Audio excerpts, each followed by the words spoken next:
You're listening to Left at the Valley 2.0, Atheist, Skeptic, and Humanist Radio. Hi, this is Tracy. And Jen. And we took a left at the valley. I love it. That was awesome. Fantastic. Wow.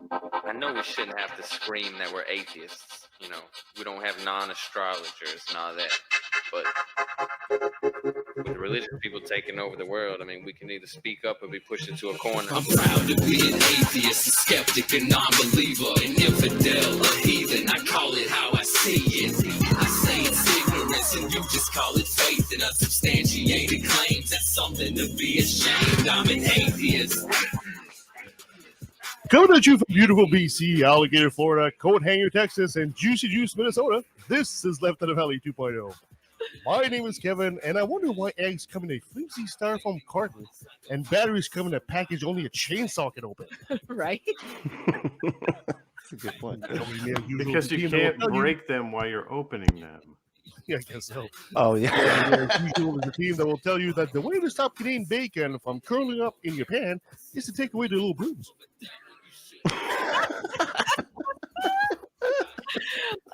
She nearly killed a huge mouse with a baseball bat. Now she's no longer welcome at Disneyland. Sabrina. Hi. Hey. Mickey ran away too fast anyway. He tried to climb a tall tower in France, but I fell off. Because the Eiffel, I get it. I get that one. He was trying to daydream, but his mind kept wandering off. Benjamin. It's the ADHD. Absolutely. Totally understand. Do it. And she went to a general store, but nobody would let her buy anything specifically. I just needed one thing. I just didn't get it. Welcome back. And this show is brought to you by our patrons. You too can become a patron and support our effort. Go to patreon.com/LATV and become a patron and help grow the show. And today we'll be talking to author Bernard Lamborel. He's coming back to talk about his book. That'll be in the second half of the show. But first, as usual, let's do a usual chit-chat. Great. Guys, I hope you had a great week. Oh, yeah. Yeah. Always. It was just kind of boring. I spent most of my time on the couch with vaccine side effects. So Yep, that'll do it. Yeah, it'll suck, but hopefully this show will put a bit of light and brightness in your day, Ritzy. We can absolutely. You guys remember the last week we talked about the Tonga eruption, right? Yes. Mm-hmm. Some of the results are in. Okay. Satellite footage that caught the ripples in the atmosphere showed that the eruption had a radius of 260 kilometers. That's 161 miles. And it threw ash up about 20 kilometers up in the air, about 12.4 miles into the atmosphere. Now, remember, this was an underwater volcano. Mm-hmm. So it's really quite amazing what it did. The eruption is actually estimated to be about 10 megatons of TNT, or about 500 times the bomb of Hiroshima. Or something a bit more recent, 9,000 times more powerful than the Beirut explosion that we had in 2020. Remember last year? Not last year, 2 years ago now. Yeah. In Beirut, in the port there, they had an explosion because they had I think it was, I can't remember the chemical compound. I think it's something. It just blew, like leveled the whole fucking area. Or if not most of it. Like the Nova Scotia explosion. Well, yeah, but people probably don't know about that one. Anyway. So that's what we know so far about the Tonga explosion, and more info is going to come. So I wonder how much new land is going to form, or new, not necessarily land because it was underwater, so there's a lot of lava. Well, I mean, underwater volcanoes eventually do become islands. Exactly. So that's what happened in Hawaii. You don't have the chain of islands. So God knows. We'll see down the road. God knows. God knows, right? I highly recommend looking at the video of the atmospheric disturbance. It's amazing to see. It's pretty amazing. It is. Mm-hmm. Yeah. In medicine news, a small trial by Stanford University shows great promise for treating severe depression.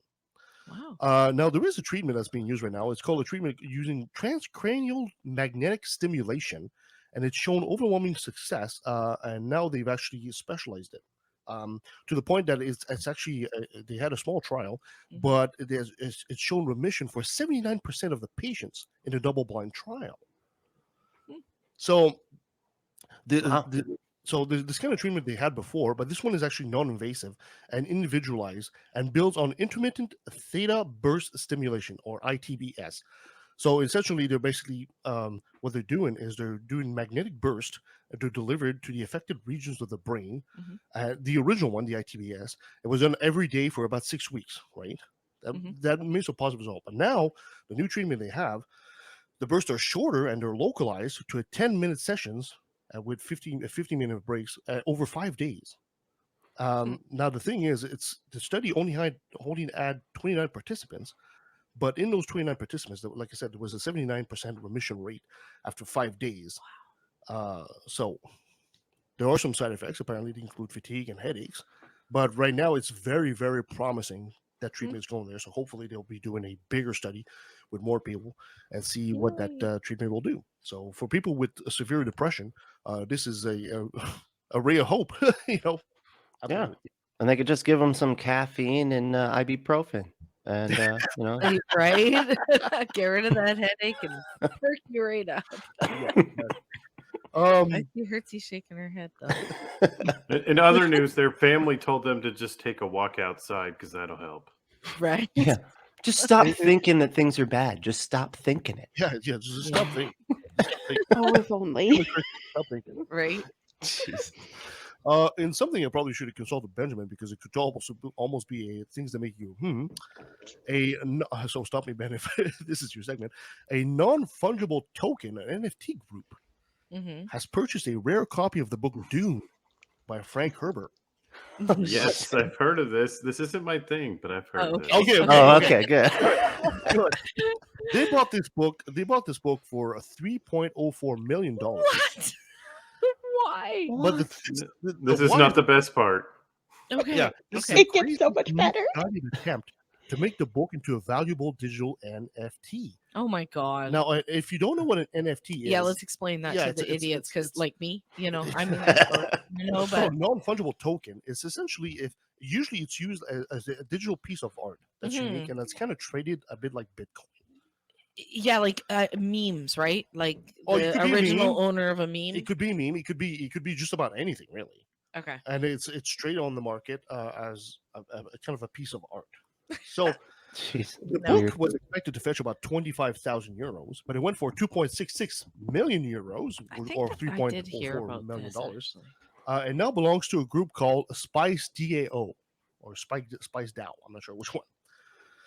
Now, the group seems to believe that owning the book, somehow that rare book, which is, kind of an original, gives them copyrights on Dune. So now what they plan to do is they plan to make the book public, produce an animated series, and support derivative projects from the book. So what they want to do is they want to convert the book to a JPEG, okay, burn the book, right?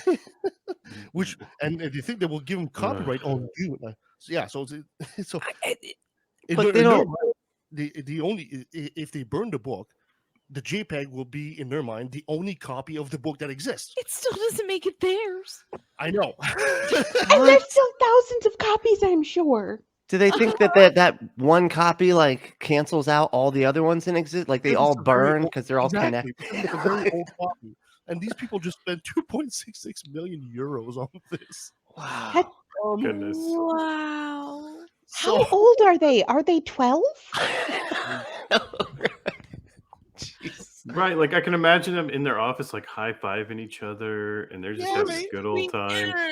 I mean, the fact that their group is called Spice DAO or Spice DAO, kind of, they're all fans of Dune, right?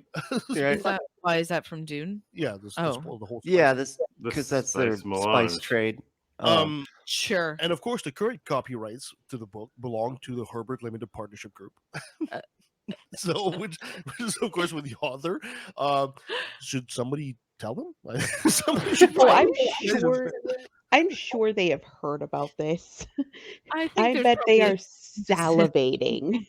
Right. Okay, now. so they're super excited, right? That they bought this book until they talk to their copyright lawyer. Then the excitement level goes down significantly. Yeah, like, wait a second. So we can't decide how the second movie's gonna go? What? No. We can't. That's crazy because they probably think they're going to get, first of all, get money from the movie, because they own the rights to the fucking story and everything. But then they probably think they get creative control over like how they do the second movie. That's exactly it. But the funniest part is they want to digitalize the book, which is fine. But then they want to burn the copy they Like have, they think which was that'll do just you just wasted 2.66 million euros if you just did that, buddy. Oh my gosh. I mean, really, they wasted the money anyway because these things are nothing. It's Well- just us saying that something is worth something, and that's it. To be fair, is the way all valuable things work, but it's still weird. Yeah. Exactly. Benjamin, though, I will question whether or not they will ever get a copyright lawyer until it is far too late. Maybe. Yeah. Exactly. So, congratulations, guys! You way overspent. I mean, 25,000 euros for a book is a pretty hefty price, and it'd be amazing to have a rare first edition copy of the work, the book of Herbert there, his book. But I don't know what to think about this. It's ridiculous. I think it's hilarious. Yeah, it's amazing. It's like I don't know how do People will try to make a buck off of anything. getting an original book from the guy who wrote the Lord of the Ring. What's his name again?